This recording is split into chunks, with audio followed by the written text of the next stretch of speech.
दोस्तों, झारखंड उपचुनाव के लिए मजलिस इत्तेहादुल मुस्लिमीन ने अपने उम्मीदवार का नाम ऐलान कर दिया। मौलाना अब्दुल मुबीन रिजवी साहब को झारखंड डुमरी विधानसभा उपचुनाव के लिए उम्मीदवार बनाया है।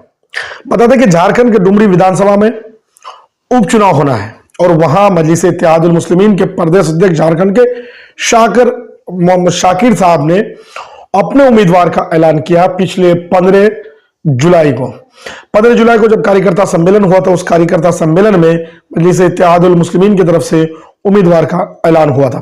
यूं तो झारखंड में एआईएमआईएम विधानसभा चुनाव लड़ चुकी है, लेकिन मजलिस इत्तेहादुल मुस्लिमीन विधानसभा के बाद उपचुनाव भी विधानसभा लड़ चुकी है, लेकिन कामयाबी हासिल नहीं मिली है। अब कयास ये लगाई जा रही है कि मजलिस इत्तेहादुल मुस्लिमीन झारखंड के उपचुनाव से खाता खोल करके चुनाव जीत करके झारखंड की विधानसभा में दस्तक दे सकती है। सेम उसी तरीके से जब 2019 में बिहार में विधानसभा उपचुनाव में मजलिस इत्तेहादुल मुस्लिमीन के एक नुमाइंदे चुनाव जीते थे, जनाब कमरुल हुदा किशनगंज विधानसभा सीट से, और वहीं से मजलिस इत्तेहादुल मुस्लिमीन की नुमाइंदगी शुरू हुई थी, जो 2020 में बिहार में चलकर 5 नए विधायक मजलिस इत्तेहादुल मुस्लिमीन के सिंबल पर चुनाव जीत के आए थे। वो अलग बात है कि आज के डेट में बिहार में पूर्व विधायक कमरुल हुदा भी आरजेडी ज्वाइन कर चुके हैं और मौजूदा जो 4 विधायक थे मजलिस इत्तेहादुल मुस्लिमीन के, वो लोग भी आरजेडी ज्वाइन कर चुके हैं। लेकिन एआईएमआईएम जो बिहार में खाता खोली थी और मजलिस इत्तेहादुल मुस्लिमीन का वर्चस्व बिहार में जो बना था, वो उपचुनाव से ही 2019 लोकसभा चुनाव हारने के बाद 19 में ही विधानसभा उपचुनाव लड़ी और जिसमें कामयाबी हासिल मिली।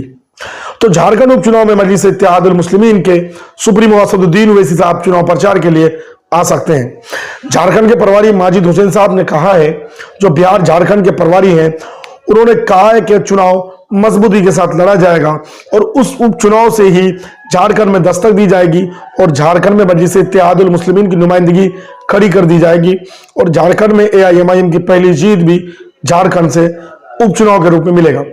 बता दें दोस्तों कि मजलिस इत्तेहादुल मुस्लिमीन के साथ झारखंड में भी तरह तरह के हालात आए। पहले वहां के प्रदेश अध्यक्ष बनाए गए हुब्बान मलिक ने पार्टी के साथ लगातार पार्टी की गतिविधियों और पार्टी की संविधान और विचारधारा से अलग हट करके काम किया, जिसके कारण एआईएमआईएम ने सख्त कदम रुख अपनाते हुए हुब्बान मलिक को पार्टी से बाहर का रास्ता दिखाया और पार्टी को अलग की।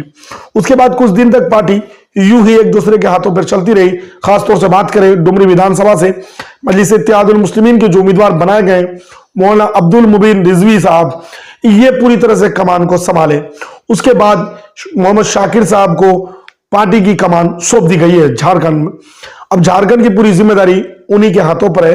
वही देखते हैं, पार्टी को संभालते हैं, संगठन को मजबूत करते हैं और मजलिस इत्तेहादुल मुस्लिमीन की विचारधारा और एआईएमआईएम की जो संवैधानिक विचारधारा है, उसको लेकर के झारखंड के आदिवासी, मूल निवासी, मुस्लिम, दलित जो भी जो है लोग हैं, उन तक पहुंचाने की भरपूर कोशिश की जाती है।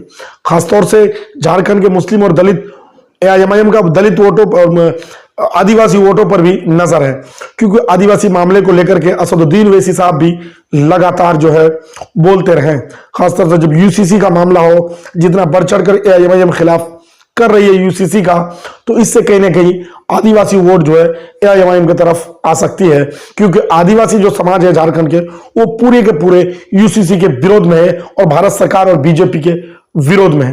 और ऐसे में वहां की झारखंड की जेएमएम की सरकार भी यूसीसी के विरोध में कुछ कर नहीं रही है और जो एनडीए बना है, इस गठबंधन में कुछ खासा यूसीसी के खिलाफ काम नहीं कर रही। तो ऐसे में मजलिस इत्तेहादुल मुस्लिमीन को उपचुनाव में फायदा मिल सकता है आदिवासी वोट के रूप में।